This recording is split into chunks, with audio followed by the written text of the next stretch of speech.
Welcome to The Explainer. Today we are jumping headfirst into the world of samba. And trust me, it's a universe that is so much more than just a dance or a style of music. It's really the soul of a culture.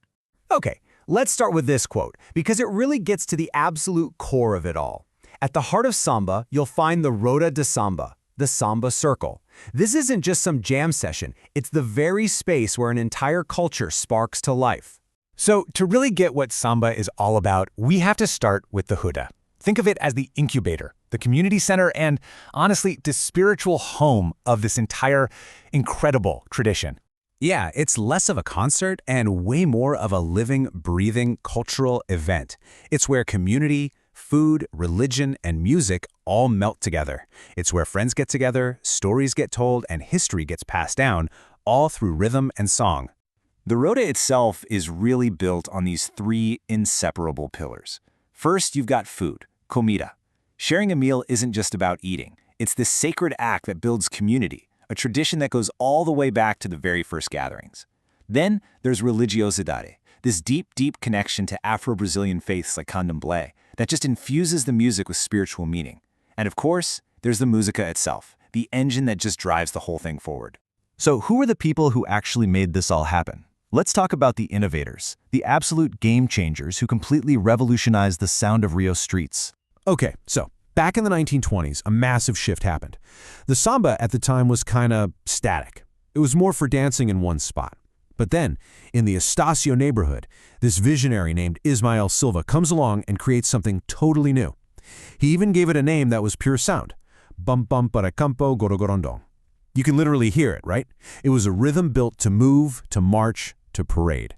This was the birth of the rhythm of modern carnival. And Ismael Silva, he didn't just stop at the rhythm.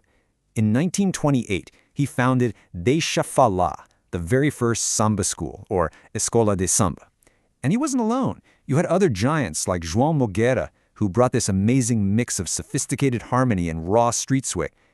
And then there was Pixinguinha, a musical genius who brought in all these new instruments, totally expanding what samba could be.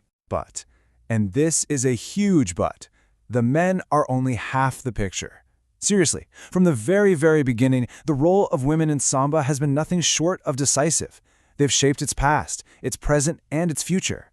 And to really appreciate the sheer power of samba's women, you have to understand the world they were navigating. We're talking about a society where they, and especially women of African descent, were constantly fighting to assert their place and their voice against some pretty deep-seated sexism. I mean, you really can't overstate how important they were. Long before samba ever hit a stage, it was a ritual that was protected in the homes of the tias baianas, the aunts from Bahia.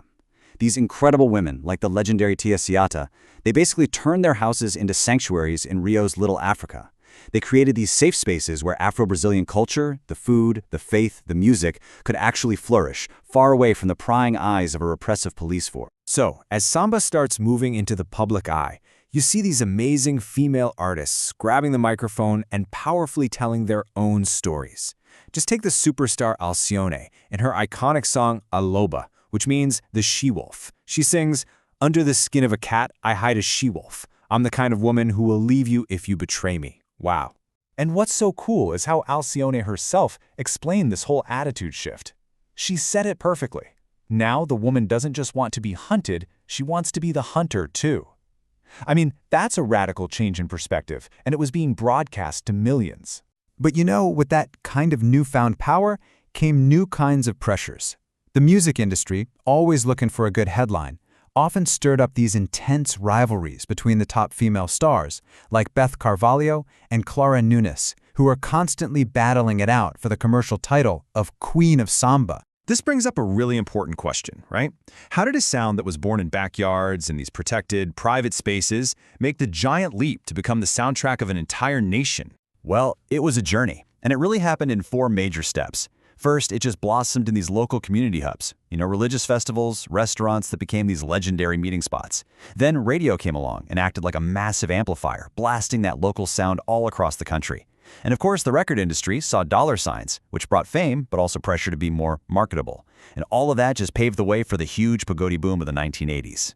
The 80s. This decade was an absolute explosion.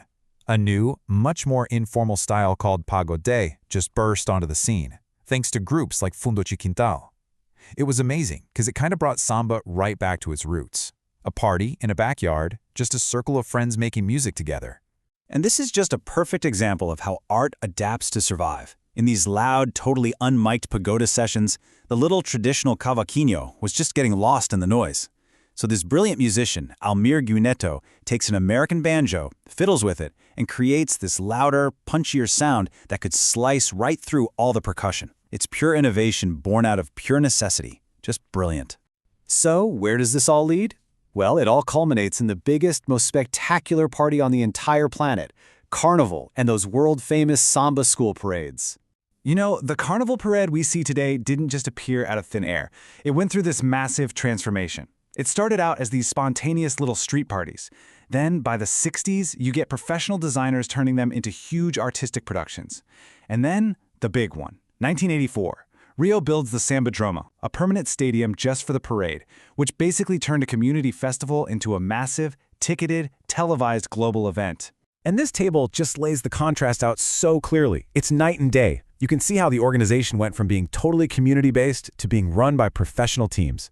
The funding went from local bake sales to enormous corporate sponsorships. And the scale? It went from an intimate little street parade to a global TV spectacle. But this whole journey, from the backyard to the big time, it created some serious friction.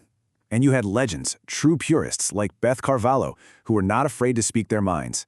She said that many of the new commercial groups were, and I'm quoting here, completely manipulated by record labels and have no lived experience of samba, no culture, nor do they know its history. Oof, that's a powerful critique. And that really leaves us with this final massive question. This tension, this push and pull between authenticity and commercialism, between community and commodity. That's the central drama of samba's story. So how does an art form that was literally born from the need to survive, to resist, to build community, how does it keep its soul when it becomes a product sold to the entire world? That's a question that the world of samba is still grappling with every single day.